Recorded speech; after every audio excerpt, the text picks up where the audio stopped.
একটা গুহার 100 ফুট নিচে, যেটা মাটির নিচে 5 কিলোমিটার জুড়ে বিস্তৃত আছে। আর আমরা এটা পছন্দ করি বা না করি, যখনই আমি আর আমার বন্ধুরা মাটি টাচ করলাম, আমরা অফিসিয়ালি এখানে আগামী 7টা দিন কাটাতে চলেছি। বাবারে, এটা আমার জীবনে করা সবথেকে ভয়ঙ্কর জিনিস। প্রথমত, আমাদের এখন এখান থেকে অনেকটা দূরে যেতে হবে। কেন? যদি ঝড় বৃষ্টি হয় তাহলে এই পুরো জায়গাটা জলে ভরে যেতে পারে, আর সমুদ্রের মতো ঢেউ এসে সবাইকে ভাসিয়ে নিয়ে যেতে পারে। সেই জন্য আমাদের আরো ভিতরে যেতে হবে একটা বেস ক্যাম্প বানানোর জন্য। ভাই এটা পুরো পাগলাম। এটা একটা অন্য জগৎ মনে হচ্ছে। এই কেভ এন্ট্রান্সটা হয়তো দেখতে সুন্দর, কিন্তু দেখে যা মনে হচ্ছে আসলে তা নয়। আর আমরা হয়তো জানি না যে আগামী 7টা দিন আমাদের জীবনের সব থেকে কঠিন সময় হতে চলেছে। সব থেকে বাজে ডিসিশন। ঠিক আছে, আর কিছুক্ষণের মধ্যেই অন্ধকার হতে চলেছে। ক্যাম্প না করলে আমরা বিপদে পড়বো। আমরা কোথায় যাচ্ছি সেটা কি বলবে? আমাদের ক্যাম্প সেটআপের জন্য একটা ফ্ল্যাট গ্রাউন্ড খুঁজতেই হবে। কেভের ভেতরে ঢোকার পরে আমরা এমন একটা জায়গা খুঁজে পেলাম যেটা অনেকটা উঁচুতে থাকায় আমরা জল থেকে সুরক্ষিত থাকতে পারবো। তার মানে এটা ক্যাম্পের জন্য পারফেক্ট। পারফেক্টটা একটু বেশি হয়ে গেল। মোটামুটি বলা যেতে পারে। ঠিক আছে, ক্যাম্পের জন্য মোটামুটি। প্রথম দিনের বাকিটা আমরা কাটিয়ে দিলাম আমাদের জিনিসপত্র আনতে। প্রত্যেকটা ব্যাগের ওজন প্রায় 80 পাউন্ড। আর যেমনটা তোমরা ফুটেজে দেখছো, আমরা এটা করতে 4 ঘন্টা লাগিয়ে দিলাম। এখান থেকে যাওয়া খুব কঠিন।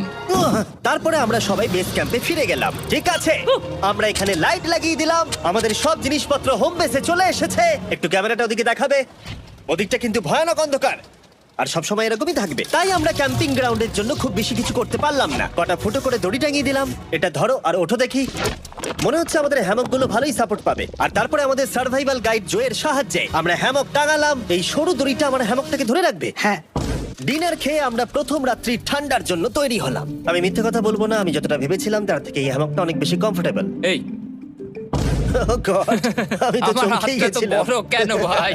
এই কেভটা 2.5 কিলোমিটার ডিপ, আর আমরা এখন এন্ট্রান্সের কাছেই ক্যাম্পিং করছি। কাল আমরা অনেক কিছু এক্সপ্লোর করব। তোমরা কেমন ঘুমালে? ভয়ঙ্কর। ঘুমই হয়নি। এটা সত্যি একটা অস্বস্তিকর পরিবেশ। কেবের উপর থেকে অনবরত আমাদের উপরে জল পড়েই যাচ্ছিল, তাই উপরে একটা প্লাস্টিক চাপালাম, কিন্তু তাও আমাদের হ্যামকের উপরে জল পড়েই যাচ্ছিল। একটা আইডিয়া আছে, চলো শেল্টারগুলোকে ভালোভাবে তৈরি করি। আমার মনে হয় এই প্লাস্টিকগুলোকে জুড়ে দিলে আর জল পড়বে না।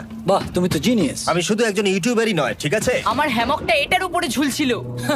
মানে দেখো, আমি আরেকটু হলে হ্যামক থেকে নেমে পড়ে যেতাম। আর আমরা সেই সময় এটা বুঝতেই পারিনি যে এই গর্তটা প্রায় 40 ফুট গভীর। তাই যখন আমি আর শন প্লাস্টিকগুলোকে জুড়ছিলাম, তখন ম্যাক আর কার্ল এই গর্তটা কতটা ভয়ঙ্কর সেটা দেখতে গেল। আমার হ্যামকটা দেখতে পাচ্ছো? ওখানে আমি ঘুমোচ্ছিলাম। এদিকটা দেখো। আর যেহেতু এই কেভে সব একই রকম দেখতে, তাই আমাদেরকে ফলো করা অনেকটাই কঠিন ছিল। এই ম্যাপে তোমরা আমাদের হোম বেস দেখতে পারবে, আর দেখতে পারবে ওরা ওখান থেকে কত দূরে হ্যাঁ, যাচ্ছে। এটা তো খুবই ভয়ঙ্কর। ভাই এটা পাগলামো। আর যখন ছেলেরা র্যান্ডমলি এক্সপ্লোর করছিল, তখন আমি আর শন ক্যাম্পে কাজ করছিলাম।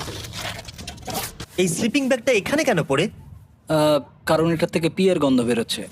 ইয়া, এটার থেকে শেখা উচিত স্লিপিং ব্যাগ ভাড়া নিতে নেই। আমরা স্লিপিং ব্যাগ কেন ভাড়া আমি- নিয়েছি? কেন আমি আমরা জানি না। স্লিপিং ব্যাগগুলো কিনে আনতে পারলাম না? আর তারপরে আমরা এই দুটো প্লাস্টিককে জিপ টাই দিয়ে জুড়ে দিলাম। কিছু মনে করো না, এই দড়িটার উপরে আমার জীবন বাজি আছে। আর তখন ওইদিকে ম্যাক আর কার্ল তখন ওই গর্তের মধ্যে। ও মাই গড, ম্যাক! আর শেষ পর্যন্ত ওরা একদম নিচে পৌঁছে গেল। এই! আমি তো ভাবলাম সবাই ক্যাম্প নিয়ে কাজ করবে। আমরা শুধু দেখাচ্ছিলাম জায়গাটা কতটা ভয়ঙ্কর। না পড়লেই হবে, তোমাদের স্কিল নেই। আচ্ছা ঠিক আছে। আর যদিও ওদের এবার ফিরে আসা উচিত ছিল, কিন্তু কাল আর ম্যাক এটা কতটা গভীর সেটা দেখানোর চেষ্টা করলো। ভাই এটা দেখতে দারুণ লাগছে। তুমি কি নদীটাকে পার করতে পারবে? কিন্তু ওরা এটা জানে না যে এই রিভারটা এই কেভের গোটাটাই জুড়ে আছে। তার মানে এর মধ্যেও আমাদের কিছুটা সময় কাটাতে হতেই পারে। ওই তো ওরা এসে গেছে। এসো। তোমরা রান্না করে রেখেছো তো? হ্যাঁ, রান্না করেছি। ঠিক বলেছ। একটা নতুন বাড়ি, ঠিক বলেছি তো? একদম। এখন আমাদের একটা ছাদ আছে। আর এটা তো দারুণ। জিমি রান্না বেশ ভালোই আর করেছে। আমরা আমাদের ফায়ার পিটটাকে এই সুন্দর জায়গাটাতে নিয়ে এসেছি। জায়গাটা কেমন? বেশ গরম। আরামদায়ক। এই পাথরগুলো গরমটাকে ধরে রাখবে এবং ওপর থেকে যে পি পড়ছে সেগুলোকে আটকে দেবে। ওটা পি নয়। তাহলে ওটাকে কি বলবো? যদি জানি না, হয়তো বৃষ্টির জল হবে বা না, এটা বৃষ্টি নয়, না, পাথর মানে ইয়ে তুমি করছে। এই একটু উপরে দেখাও। তুমি মেঘ দেখতে পাচ্ছো? পাথর দেখা যাচ্ছে। এটা বৃষ্টি নয়, রক পি। Rock P. ঠিক আছে, রক পি। ঠিক আছে, এটা রক পি। আর একটা শুকনো রাত ঘুমিয়ে কাটাবার পরে আমরা ঠিক করলাম জো আমাদের সার্ভাইভাল এক্সপার্ট, তাকে নিয়ে আমরা কেভের শেষ প্রান্ত অব্দি যাব। Cave, cave! Cave, cave, cave! Cave! Cave! দেখা যাক আমরা কেভের কতটা গভীরে যেতে পারি। তোমরা কিন্তু মনে রাখবে আমরা সবেমাত্র কেভের এন্ট্রান্সের দিকেই আছি, আর আমাদের ইচ্ছা এই কেভের শেষ প্রান্ত অব্দি যাওয়া, অবশ্যই না মরে গিয়ে। ও মাই গড, এটা তো খুবই স্টিফ। আরে এটা তো সবে শুরু। আমরা কেভের আরো গভীরে এসেছি। তোমরা সবাই সাবধানে আসবে। এটা খুবই ছোট জায়গা, আমার মনে হয় না এখান থেকে আমি যেতে পারবো। কেভ এক্সপ্লোরের ইন্টারেস্টিং জিনিসটা হলো যা হোক করে আমাদের এই ছোট্ট ফাঁকগুলোর মধ্যে দিয়ে এগিয়ে যেতে হবে, ও মাই গড, খুব ছোট জায়গা। আর তারপরেই খুব বড় একটা জায়গা আসবে, সেটা এতটাই বড় যে কিছু না দেখতে পাওয়ার জন্য এটা করতে হলো। ও মাই গড! এবার আমি সব দেখতে পাচ্ছি, এটা দুর্দান্ত। এটার তো অনেক আলো।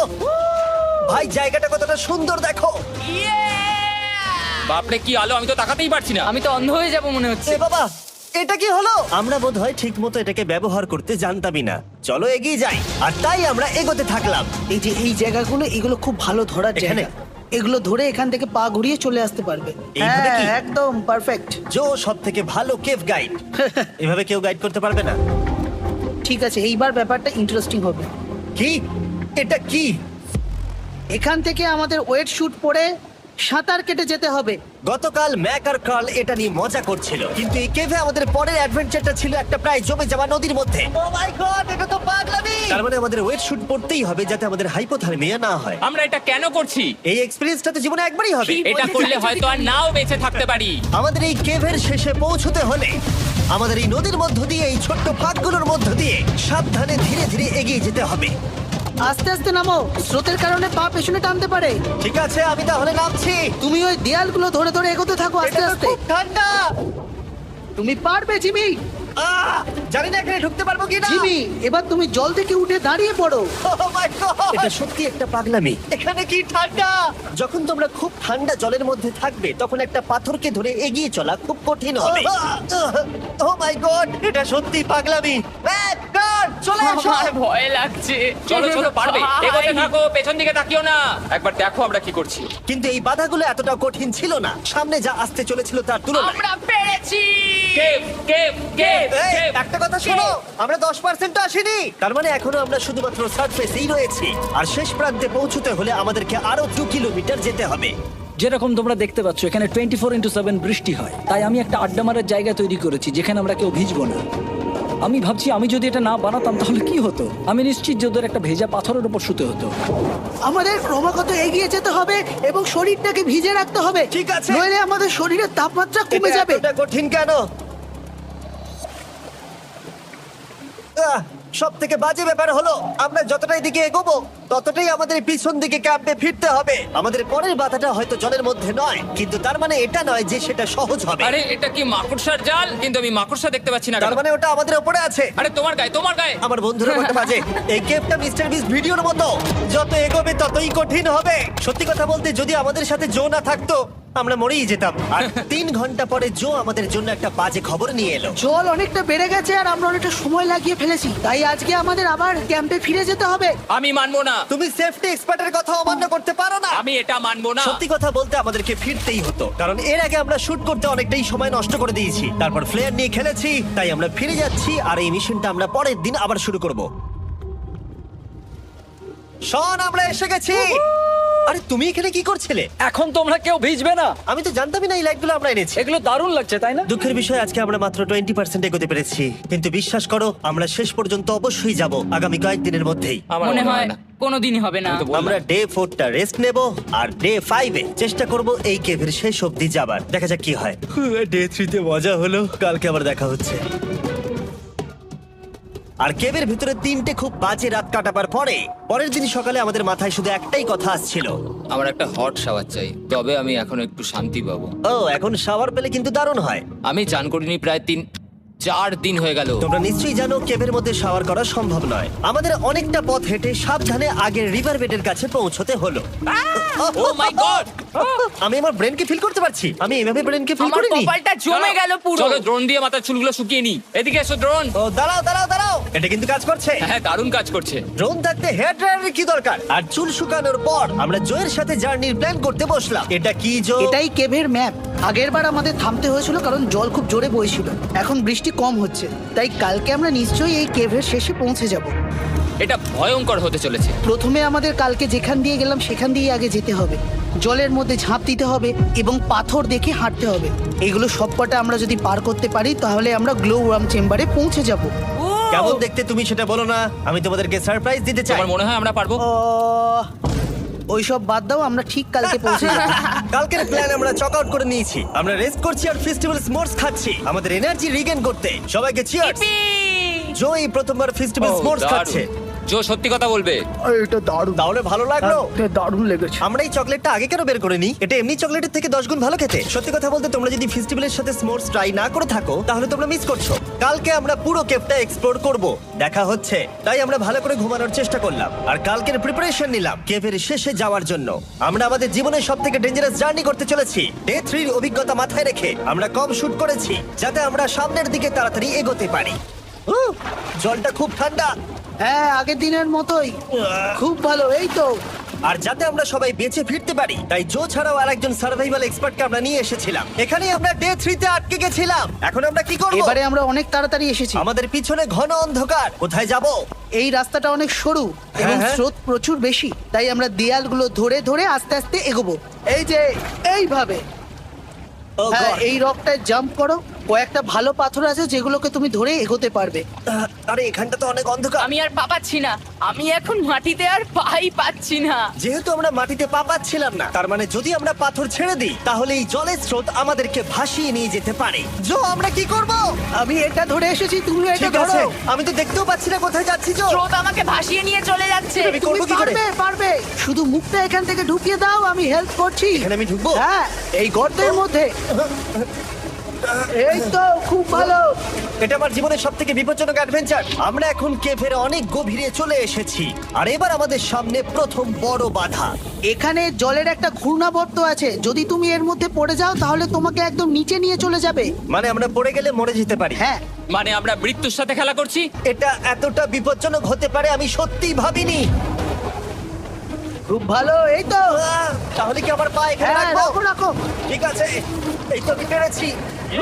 এটা আমার ভাবনার থেকেও বেশি কঠিন ছিল। এই নদীটা কতটা শক্তিশালী এই গোটা কেভটাকে তৈরি করেছে। কিন্তু মজার ব্যাপার হলো আমরা পাথরের মতো শক্তিশালী নই। আমি শুধুমাত্র মানুষের মতোই শক্তিশালী। সৌভাগ্যবশত কাল এই অ্যাডভেঞ্চারে লিড করেনি, তার বদলে আমরা একজন অ্যাভেঞ্জার জোকে পেয়েছি। ও কতটা এক্সপার্ট তার প্রমাণ হিসেবে বলতে পারি। সে লিটারালি কতটা ওপর থেকে আমাদেরকে নদীতে ঝাঁপ দিয়ে দেখালো। ও মাই গড, এটা পাগলামি। কে বললো এটা পাগলামি? এটা তো আমার কাছে খুবই সহজ। আমি এটা করব। তুমি কোনোভাবেই এটা করতে পারবে না। আরে কি বলছোটা কি তুমি? আমি এক্ষুনি করতে চাই। চলো যাচ্ছি Joe. God speed back. Jimmy আমার সাথে যা যা করেছে তার কাছে এটা তো কিছুই নয়। 3, 2, 1।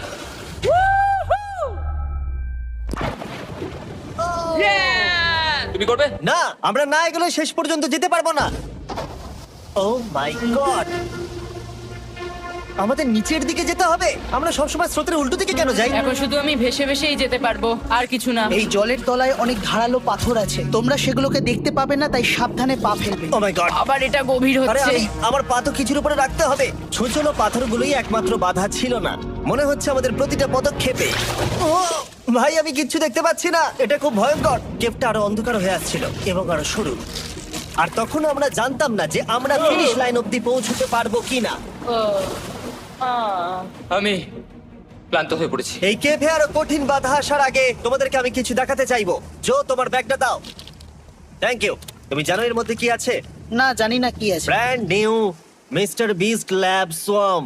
সত্যি কথা বলছি, গত 5 ঘন্টা ধরে যেহেতু আমি অনেক পরিশ্রম করেছি, তাই কোনো মতেই এখন এটা আমি বলার মতো অবস্থায় নেই। তাই এটা শুট করার 1 মাস পরে আমি পুরো কেপ সেটটা তৈরি করলাম ফিউচার জিমি নেম ট্যাগ দিয়ে। তারপরে বললাম, হে, আমি ফিউচার জিমি, আর আমি এখন তোমাদেরকে বলবো brand new toy line of mister beast lab swamp সম্পর্কে। এটা একটা কালেক্টিবল টয় লাইন, আর এখানে 119টা ইউনিক ডিজাইন ক্যারেক্টারও আছে যা তোমরা কালেক্ট করতে পারো। আর সবথেকে দারুণ ব্যাপারটা হলো, কোন ক্যারেক্টারটা তুমি পেয়েছো সেটা জানতে হলে এই টিউবে ওয়াটার দিয়ে নাড়াতে হবে আর তোমার সোয়ামস তোমার সামনে চলে আসবে। আর আমি এটা ডেমনস্ট্রেট করতে এই বিশাল বড় টিউবটাকে বানিয়েছি। এই টিউবটাকে জল দিয়ে ভরে দাও। তোমাদের এত জলের দরকার নেই, এটা অনেক বড় বলে এত লাগছে। ঠিক আছে, এটা এখন জলে ভর্তি হয়ে গেছে। এবার এটাকে একটু নাড়াতে হবে।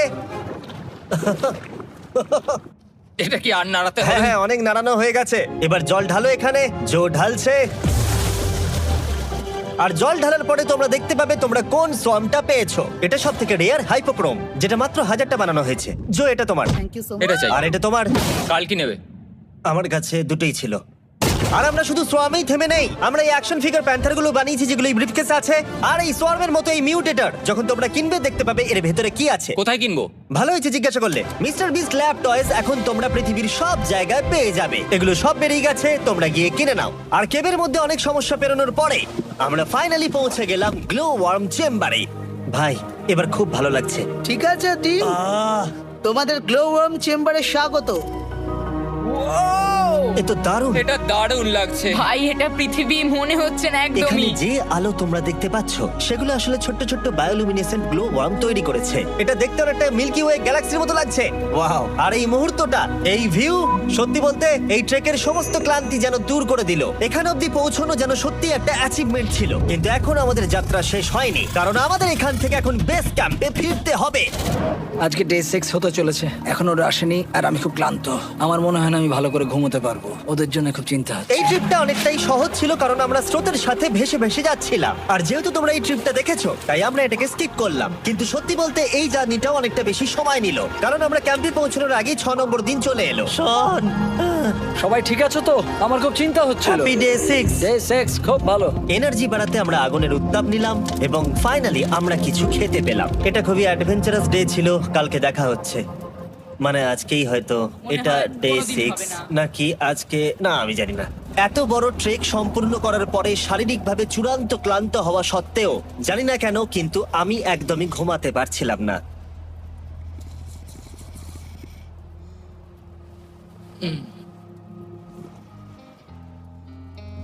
আমি 7 দিন সলিটারি কনফাইনমেন্টে কাটিয়েছি, কবরে কাটিয়েছি, 7 দিন রাফটে থেকেছি। কিন্তু সত্যি কথা বলতে এটা সবার থেকে বেশি কঠিন ছিল, কারণ সব সময় ভিজে, ঠান্ডা, প্রত্যেক মুহূর্তে এই পাথরগুলো শরীরে ব্যথা দিচ্ছে। বেশিরভাগ সময়টাই এই কেভটা দুঃস্বপ্নের মতো ছিল। কিন্তু তোমার আর আমার মধ্যে জিমি! ইয়ো! গার্ড, আমাকে দেখতে পাচ্ছ? এটা পৃথিবীর সবথেকে উজ্জ্বল টর্চ। মজার মুহূর্ত অনেক ছিল। মাটির নিচে 300 ফুট গভীরে অভিযান চালানো থেকে আমাদের সবাই মিলে হ্যামক নিয়ে হাসাহাসি করা সবকিছুই এই অভিযানের অংশ ছিল। যেহেতু আমাদের সঙ্গ দারুণ, চলো তিমির মতো আওয়াজ করো। তাই এই ভিজে, ঠান্ডা, পাথুরে অদ্ভুত কেভের ট্রিপটা বদলে গেল আমাদের জীবনের সব থেকে সুন্দর মুহূর্তে।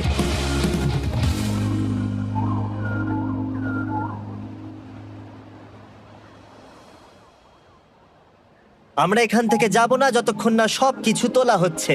আর আমি সবকিছু বলেছি মানে সবকিছুই। চলো এবার বেরোনো যাক। আর যখন আমরা মাউথ কেভে আবার ফিরে এলাম, ভাই ওপরটা দেখতে দারুণ লাগছে। তখন জয়ের জন্য একটা সারপ্রাইজ ছিল। বেরোনোর আগে জো, আমরা তোমার কাছে কৃতজ্ঞ। তাই এই নাও $50,000 নিউজিল্যান্ড ডলার্স, 10,000 করে প্রত্যেক জনের প্রাণ বাঁচানোর জন্য।